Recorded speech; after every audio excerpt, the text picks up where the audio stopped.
So I found out my husband had a second family, and I only figured it out because of a grocery receipt. Wait. Wrong story. Let me start over. I walked into that trauma bay at 3 in the morning, pulled up the patient chart, and saw my sister's name. The sister who told my parents I was a dropout. The sister who got me erased from my own family for 5 years. And now she was bleeding out on my table. My parents were in the waiting room, and I was the only surgeon in the building who could save her life. Grab a drink. Get comfortable. Because what happened next, the way this whole thing unraveled, I'm still not over it. My name is Irene Willett. I'm 32 years old. And this is the story of how I became a ghost in my own family, and how one night in the ER brought me back from the dead. Let me take you back to the fall of 2019. A kitchen table in Hartford, Connecticut. The last time my father ever looked at me with pride. Growing up, there were 2 daughters in the Willett house. But only one who mattered. My sister Monica is 3 years older than me. She came out of the womb performing school plays. Student council president. The girl who could walk into any room, any dinner party, and own it within 5 minutes. Adults loved her. My parents, Jerry and Diane Willett, Hartford born and raised, salt-of-the-earth middle class, absolutely adored her. Dad managed a manufacturing plant. Mom did part-time bookkeeping for local businesses. They valued 2 things above everything else, appearances and obedience. Monica delivered both. Flawlessly. Every single day. I was the quiet one. The one with her nose in a biology textbook at Thanksgiving while Monica held court at the dining table. I wasn't rebellious. I wasn't difficult. I was just invisible. And there's a difference, you know? Between being forgotten and never being seen in the first place. Here's a small example. 8th grade. I made it to the state science fair. Only kid from our school. Same weekend, Monica had a community theater performance. One guess where my parents went. When I came home with a second-place ribbon, Dad glanced at it and said, "That's nice, Reenie." He didn't ask what my project was about. He never asked. So I poured everything into my grades. My AP classes. My college applications. I figured if I couldn't be the daughter they noticed, I'd be the daughter they couldn't ignore. And for one brief, shining moment, I was. The day I got accepted into Oregon Health and Science University's medical program, 3,000 miles from Hartford, something shifted. For the first time in my life, my father looked at me. Really looked at me. And said 5 words I'd waited 18 years to hear. "Maybe you'll make something of yourself after all, Reenie." It wasn't a compliment. Not really. But it was the closest thing to one I'd ever gotten from him. And I held on to it like oxygen. Mom called Aunt Ruth that night. Then she called her sister. Then she called 2 neighbors. Irene got into medical school. Can you believe it? Her voice had this pitch I'd never heard before. Pride. Genuine, undiluted pride. Directed at me. At dinner, I glanced across the table at Monica. She was smiling. But it was the kind of smile that stops at the mouth. Her eyes were doing something else entirely. Calculating. Measuring. Recalibrating. I know that now. At the time, I just thought she was tired from the drive. That week, Monica started calling me more. 2, 3 times a week. How's packing going? Who's your roommate? What's Portland like? She asked about my schedule. My classmates. My professors. She remembered every name I mentioned. I thought my sister was finally seeing me. I thought maybe my getting into med school had unlocked something between us. Respect. Connection. Whatever it is that normal sisters have. I was wrong. I was feeding her ammunition. Every detail. Every name. Every vulnerability.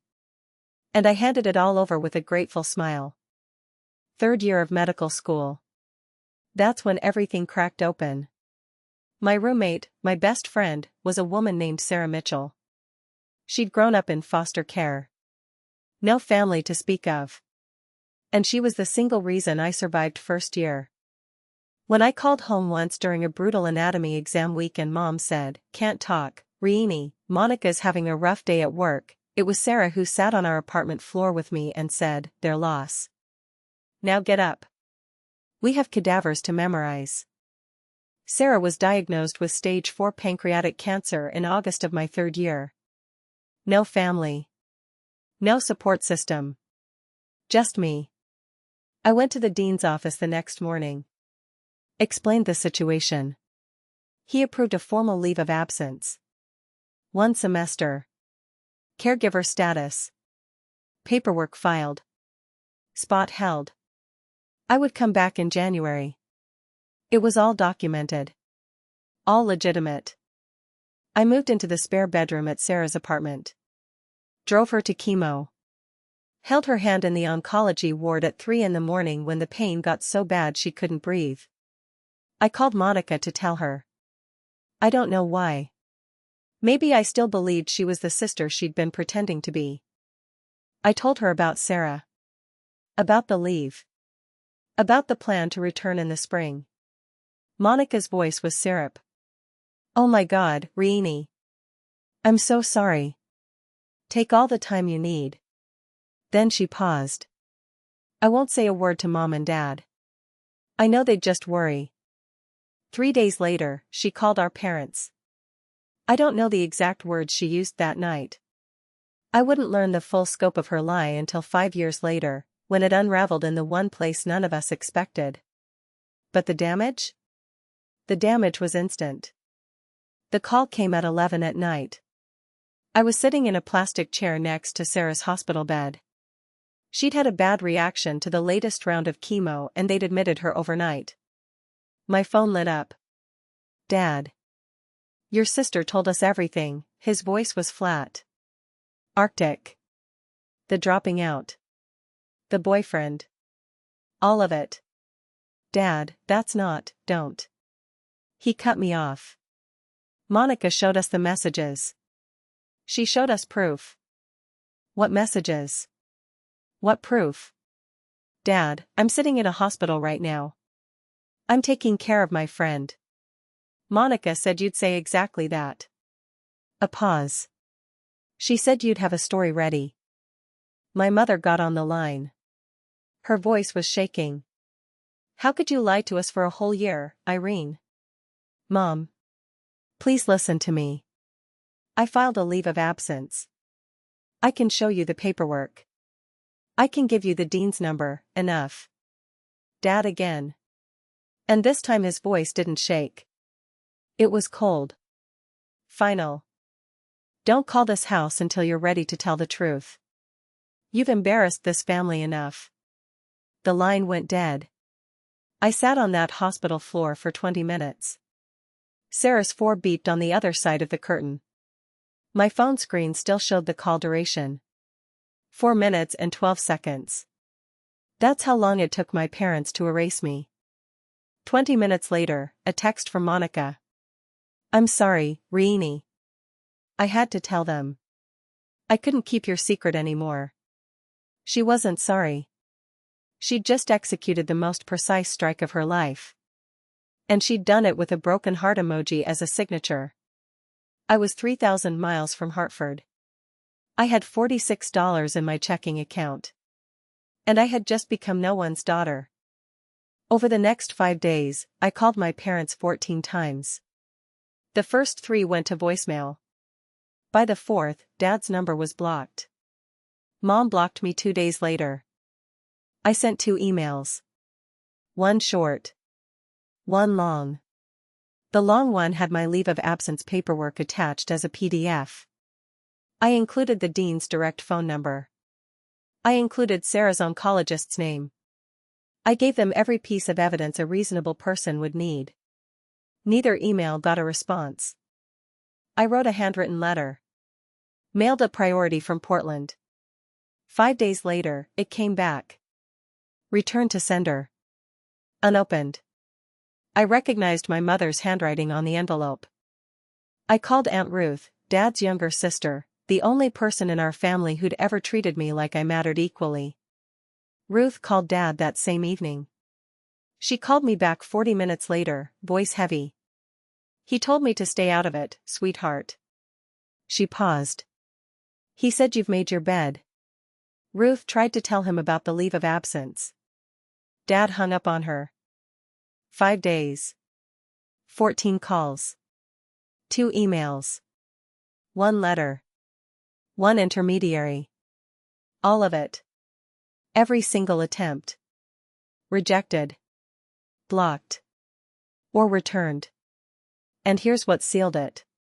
This wasn't new. This was the pattern of my entire life, compressed into its most brutal form. Every science fair they skipped. Every recital they forgot. Every time Monica's version of events was accepted without question while mine was dismissed. This was just the final, loudest iteration. On the 6th day, I stopped calling. Not because I gave up. Because I realized they had chosen. A long time ago. Monica just gave them permission to stop pretending. Sarah died on a Sunday morning in December. Quiet. Just the beep of the monitor going flat and the pale winter light through the hospice window. I was the only one in the room. No one from my family called. No one knew. The one person I'd told, Monica, was too busy tending to the lie she'd planted to care that the reason for my leave of absence had just stopped breathing. I organized a small funeral. 6 people came. Sarah's former foster sister drove up from Eugene. A couple of classmates. A nurse from the oncology ward who'd grown fond of her. I stood at the front of a chapel that could hold 60 and read a eulogy to rows of empty pews. I didn't cry. Not because I wasn't broken. Because I'd been crying for 3 months straight and there was nothing left. That night, I sat alone in Sarah's apartment. Her coffee mug was still on the counter.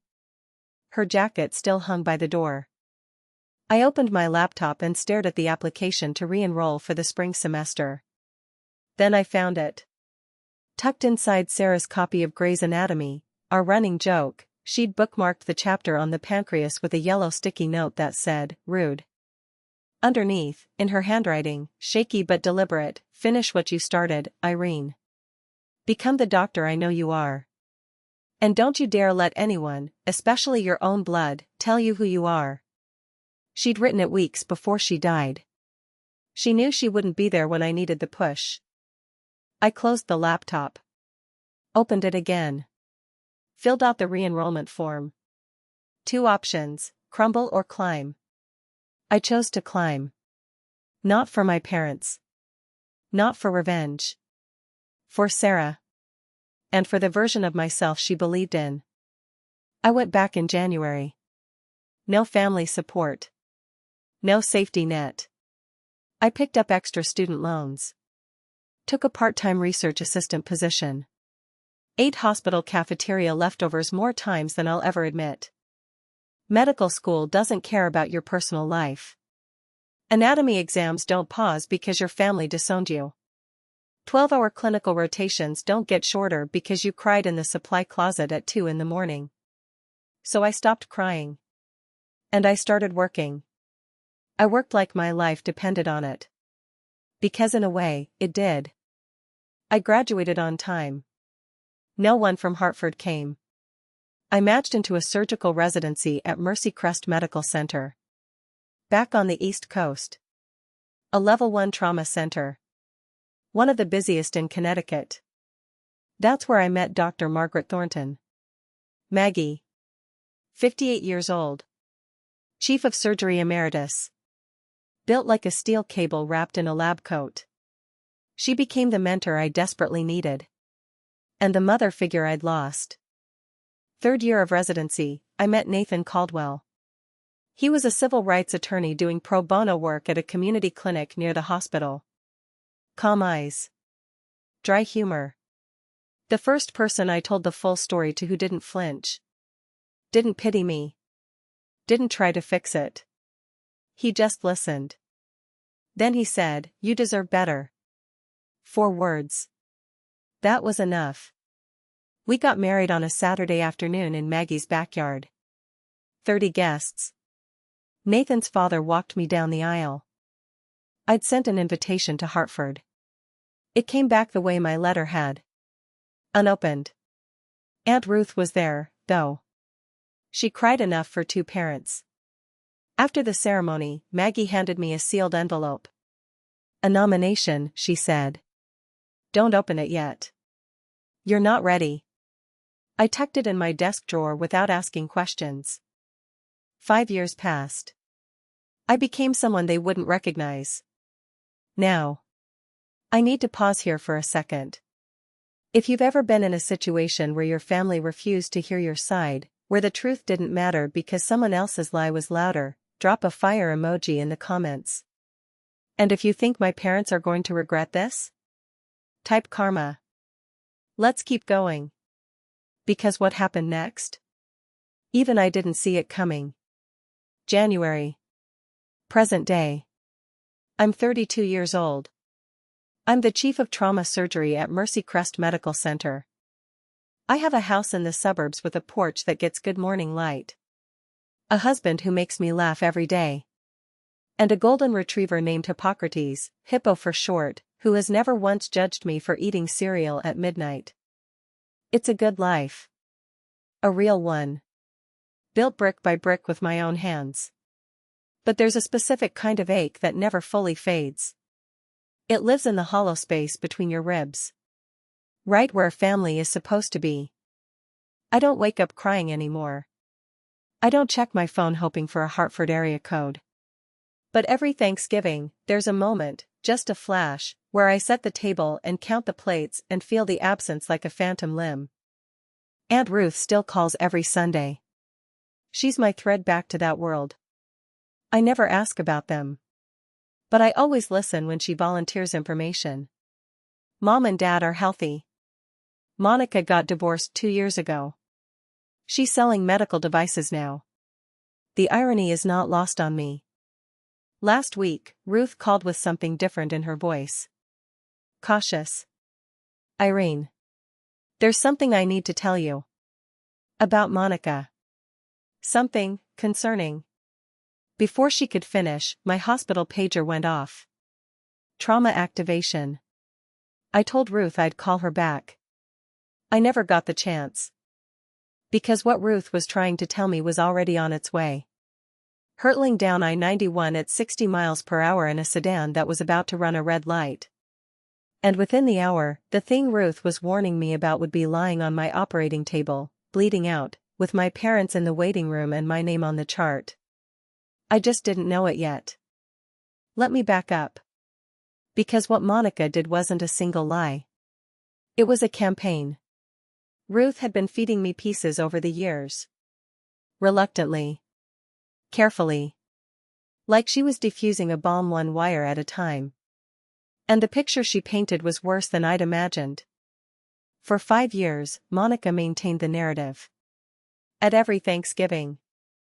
Every Christmas. Every family gathering.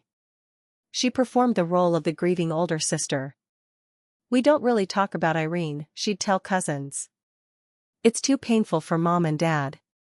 She'd shake her head. Lower her voice. Let the silence do the work. But she didn't stop at silence. She added details. She told our grandmother that I was homeless. She told Uncle Pete's wife that she'd heard from mutual friends I was in and out of rehab. She told our mother, on Christmas Eve 2 years ago, that she had tried to reach out to me and I had refused.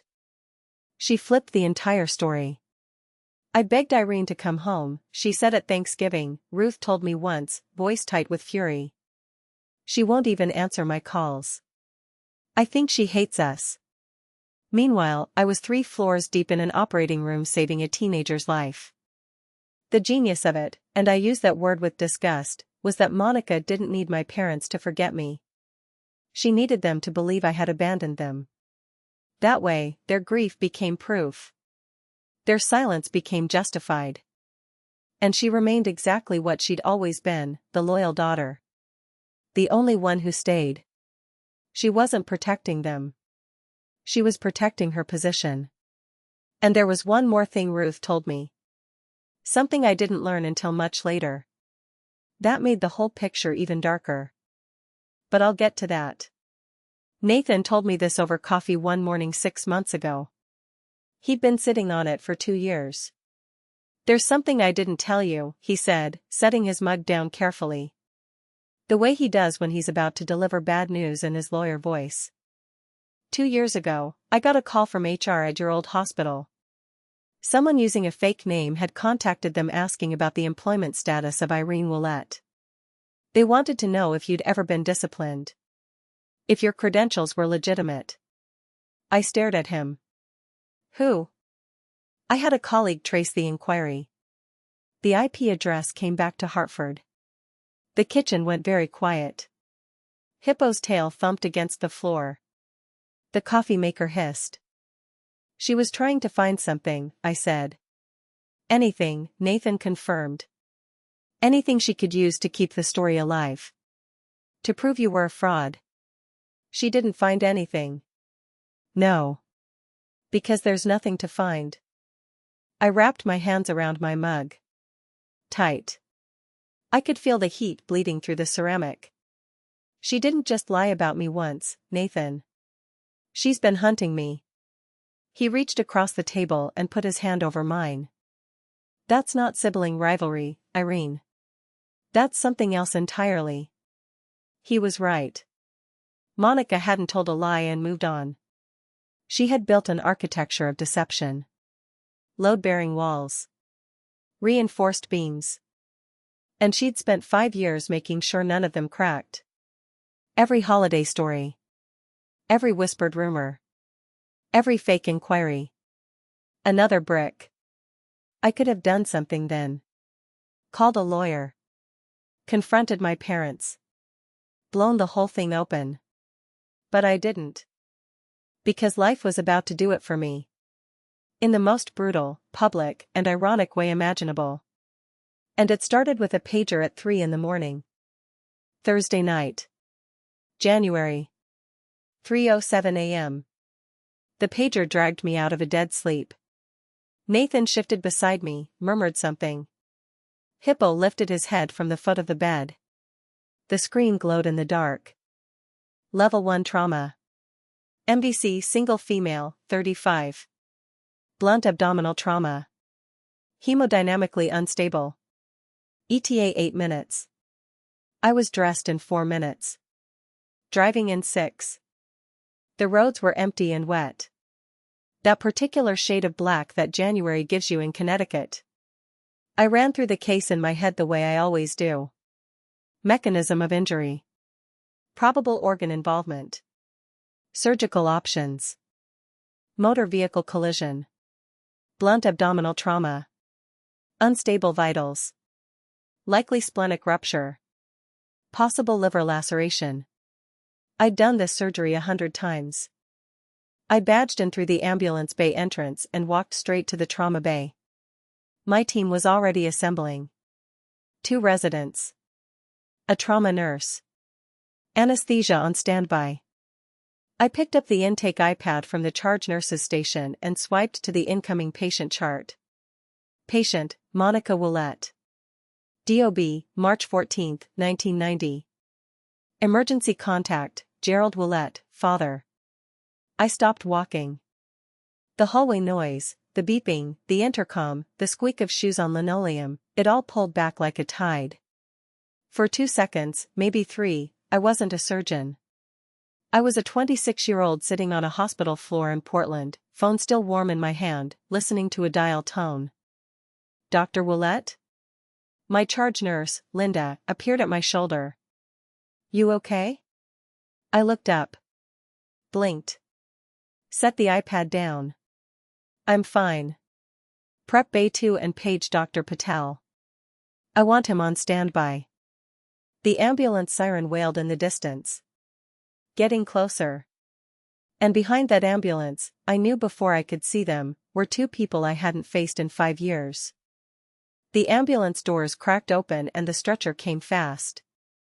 Monica was strapped down. Unconscious. Oxygen mask fogging with shallow breaths. Blood on her shirt. One hand hanging limp off the side rail. The paramedics rattled off numbers. Blood pressure dropping. Heart rate climbing. Behind them, running, came my parents. My mother looked like she'd aged a decade. Hair thinner. Face drawn. She was in a bathrobe. Slippers on the wrong feet. My father was in a flannel and jeans thrown on in a panic. His face was the color of old paper. "That's my daughter," he shouted past the triage nurse. "Where are they taking her? I need to talk to the doctor in charge." The nurse, a woman named Carla I'd worked with for 3 years, put both hands up. "Sir. Family needs to wait in the surgical waiting area. The trauma team is already here. The chief is handling this personally." "The chief?" Dad grabbed Carla's arm.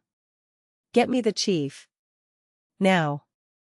Carla glanced through the glass partition toward the trauma bay. She looked at me. Gowned. Gloved. My badge hanging from my scrub top. She read the name. "Read it again." Her eyes went wide for just a fraction of a second. I gave a small shake of my head. "Not now." Carla composed herself. "Sir, the chief is prepping for surgery. You'll be updated as soon as possible. Please, the waiting room is this way." My parents were led down the hall. Mom was whispering prayers. Hands clasped so tightly her knuckles were white. Dad kept turning back. Looking through every window he passed. "She's all we have," he said to no one in particular. "Please. She's all we have." I heard it through the partition glass. Every word. "She's all we have." As if I had never existed. I stepped into the scrub room. Alone. 30 seconds. That's all I allowed myself. I turned on the faucet. Let the water run hot over my hands. Looked at myself in the stainless steel mirror above the sink. Distorted. Warped. The way everything felt right now. Scrub cap on. Badge visible. The face of a woman who had been surgically removed from her own family tree. Now being asked to surgically save the woman who held the saw. Part of me wanted to walk out. Call Patel. Let someone else carry this. Let my parents owe their daughter's life to a stranger. Not to me. That would be cleaner. Simpler. But there was a woman on that table with a ruptured spleen and what looked like a grade 3 liver laceration. She was losing blood faster than we could replace it. She was going to die in the next 30 to 40 minutes if the best surgeon in this building didn't operate. And the best surgeon in this building was me. I paged Patel directly.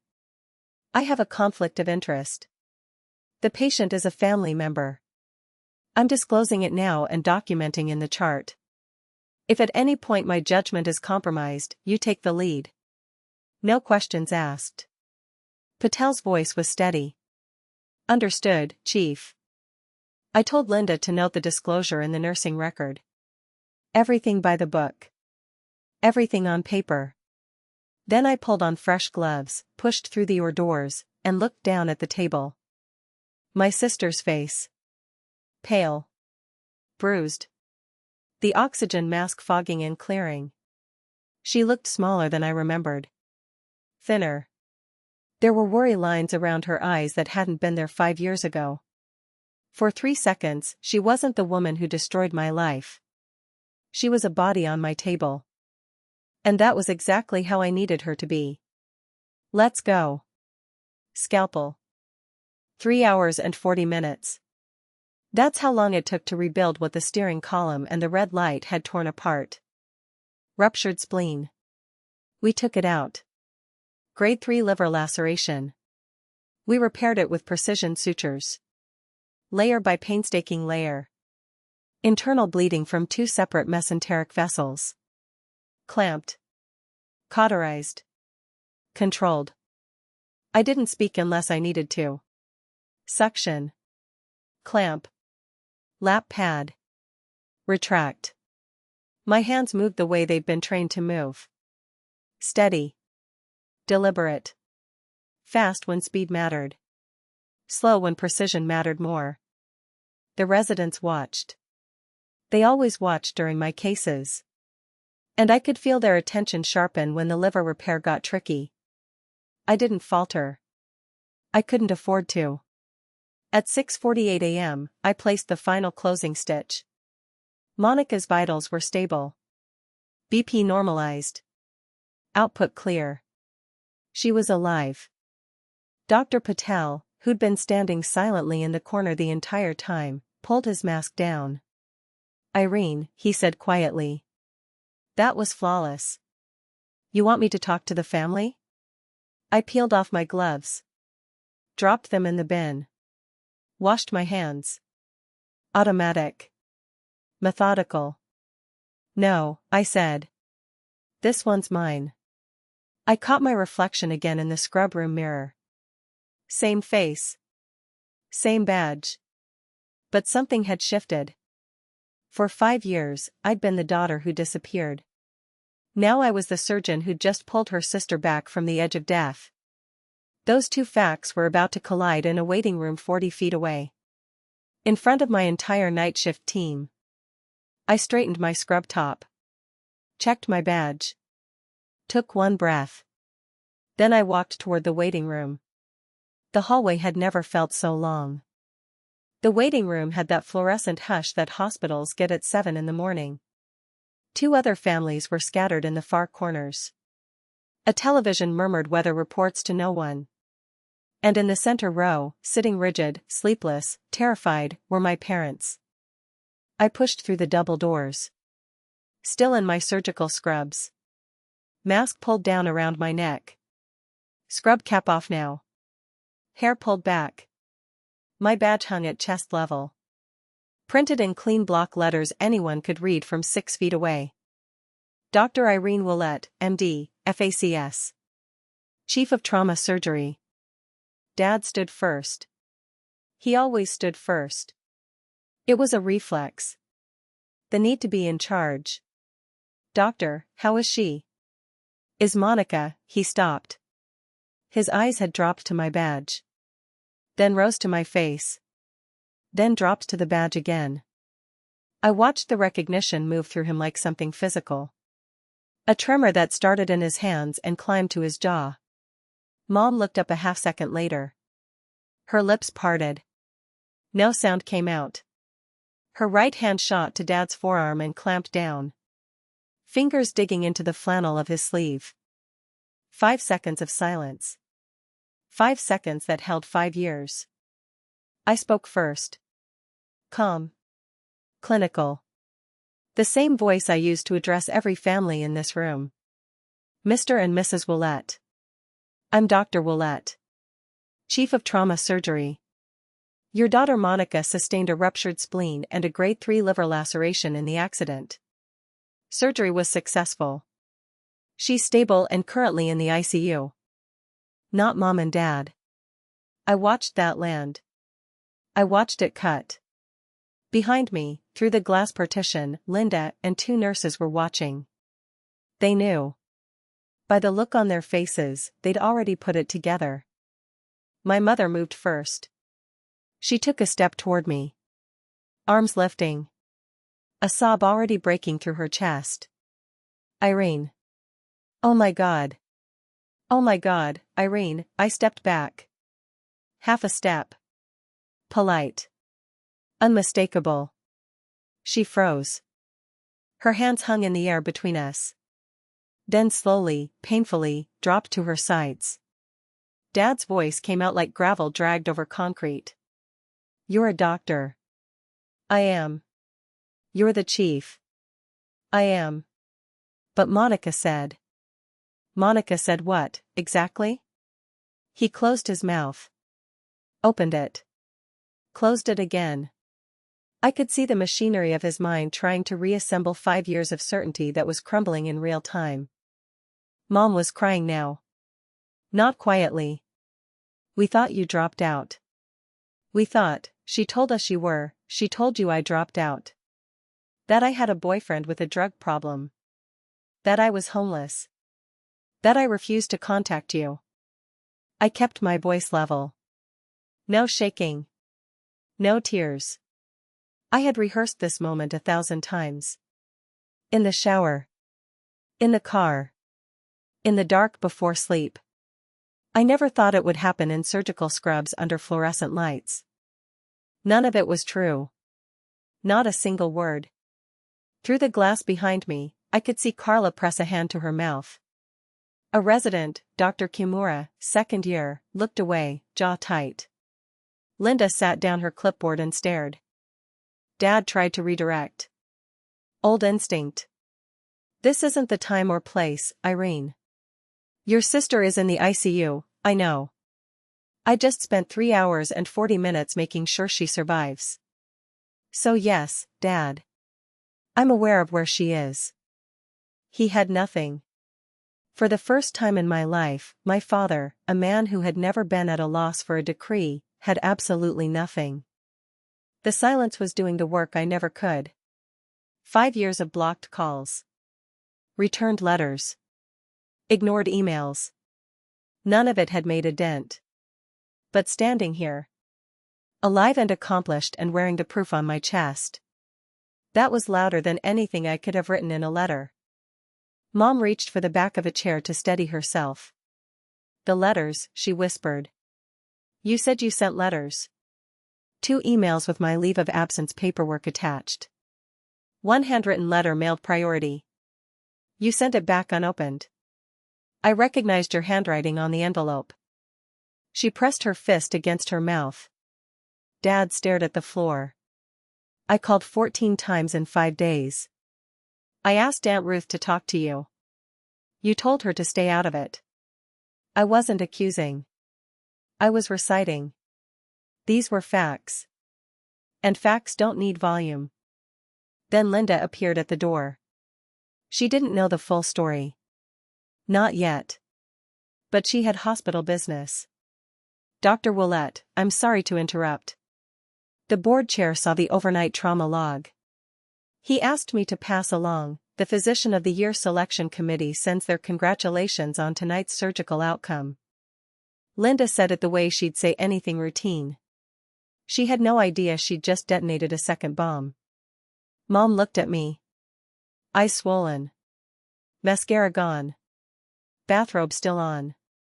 Physician of the Year. It's an internal recognition. It's nothing. I turned to Linda. Thank you. I need to check post-op vitals. Excuse me. I walked toward the ICU corridor. Measured steps.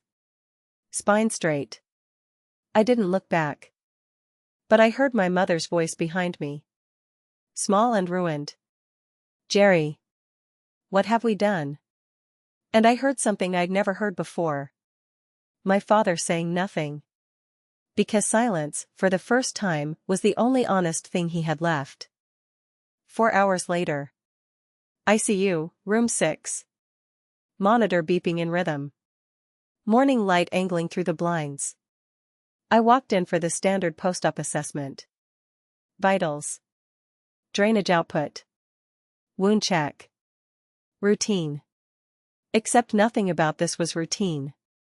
Monica's eyes were open. Glassy. Unfocused from the anesthesia. But open. She blinked at the ceiling. Blinked at the 4-pole. Then her gaze tracked sideways to me. She squinted. Read my badge. Read it again. The color drained from her face in a way I've seen before. But only in patients who've just been told their prognosis is bad. Irene. Her voice was sandpaper. Good morning, Monica. I'm your attending surgeon. You sustained a ruptured spleen and a grade 3 liver laceration from the accident. Surgery went well. You're going to make a full recovery. You're a doctor. Not a question. A reckoning. I'm the chief of this department. Had been for 5 years. She started to cry. A quiet sob that broke through her chest. Irene, Mom and Dad thought you dropped out. They said what Monica told them. And they believed her. She closed her eyes. Tears tracked from the corners. When she opened them again, she looked at me. Really looked at me. For the first time in 5 years. You saved my life. I was your surgeon. I did my job. You could have called someone else. Yes. I could have. The silence stretched. The monitor beeped. Then she whispered, I'm sorry. It wasn't a sentence. It was a confession. My hand didn't move on the clipboard. Monica. You told our parents I dropped out. You told them I was homeless. You told them I refused to contact them. She looked at me. Eyes not flinching. I know. Why did you do it? She was quiet for a long time. The monitor beeped. Then she said, you got the acceptance letter. Dad finally looked at you. He really looked at you. And I knew if that moment kept going, I'd become the background. I've always done this, Irene, since I could remember. I'd been the one making sure all the attention stayed on me, because you never asked for it when you got it, and I needed it to breathe. So you destroyed my life. I was trying to keep my place. You weren't keeping your place. You were erasing me. She closed her eyes. Opened them. I know. And now look at you. Chief of Trauma Surgery. Physician of the Year. You have a house. A husband. A life. I'm divorced. I sell medical equipment. I wake up every night talking to the lies I told myself until they became the reality I believed in. I don't know how to stop. I stood there holding my clipboard. This woman in the hospital bed. She was my sister. Blood and bone. She had spent 5 years cutting me out of the family tree. And now she was breaking. Not from the surgery. Not from the pain. Not from the drugs. From the weight of the truth finally landing on her. I didn't hug her. I didn't take her hand. I set down the clipboard. You're going to recover. Physical therapy starts next Tuesday. Don't lift anything heavy for 2 weeks. The nurses will give you discharge instructions.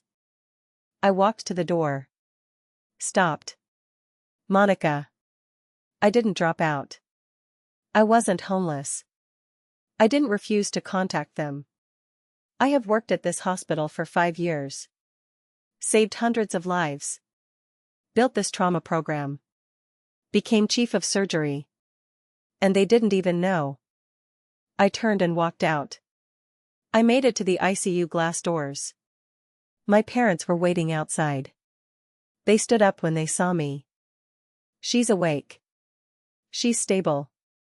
She's going to recover fully. You can see her in about an hour. My mother cried.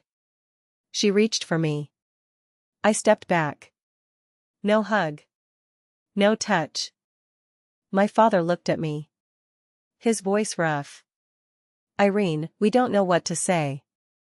You don't need to say anything. You don't need to do anything. You just needed to know the truth. Not what Monica said. Not the lie. Not what you believed for 5 years.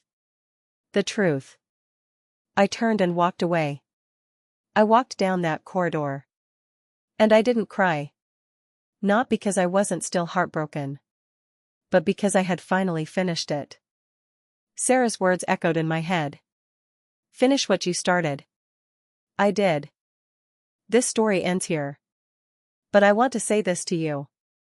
If you've ever been in a situation where your truth was refused, if your voice was silenced, dismissed, drowned out by a lie that was louder than yours, it is not a reflection of your worth.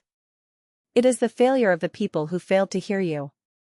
If this story meant anything to you, if it reminded you that your worth isn't determined by the people who failed to see it, I want to hear from you.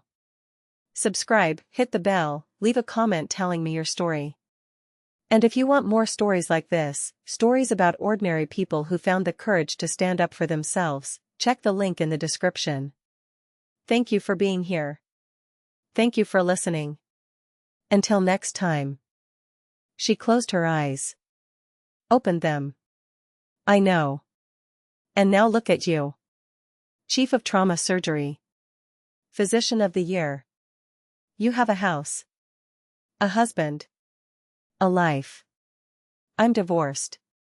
I sell medical equipment. I wake up every night talking to the lies I told myself until they became the reality I believed in.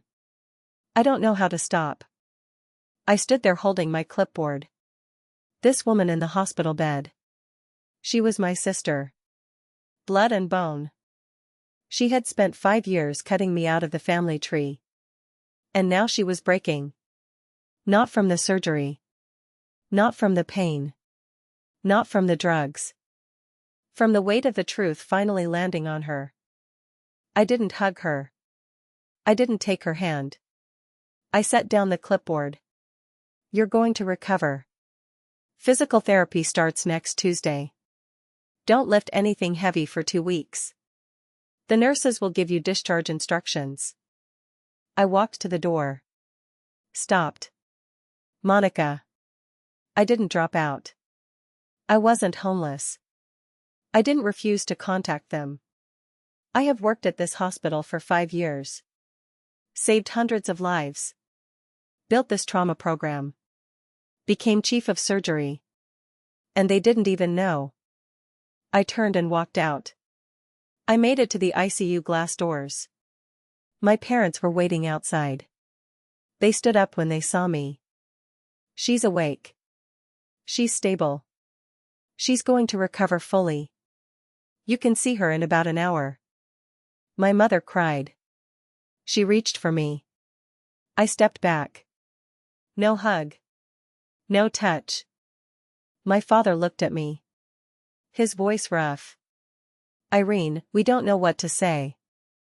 You don't need to say anything. You don't need to do anything. You just needed to know the truth. Not what Monica said. Not the lie. Not what you believed for 5 years. The truth. I turned and walked away. I walked down that corridor. And I didn't cry. Not because I wasn't still heartbroken. But because I had finally finished it. Sarah's words echoed in my head. Finish what you started. I did. This story ends here. But I want to say this to you. If you've ever been in a situation where your truth was refused, if your voice was silenced, dismissed, drowned out by a lie that was louder than yours, it is not a reflection of your worth. It is the failure of the people who failed to hear you. If this story meant anything to you, if it reminded you that your worth isn't determined by the people who failed to see it, I want to hear from you. Subscribe, hit the bell, leave a comment telling me your story. And if you want more stories like this, stories about ordinary people who found the courage to stand up for themselves, check the link in the description. Thank you for being here. Thank you for listening. Until next time.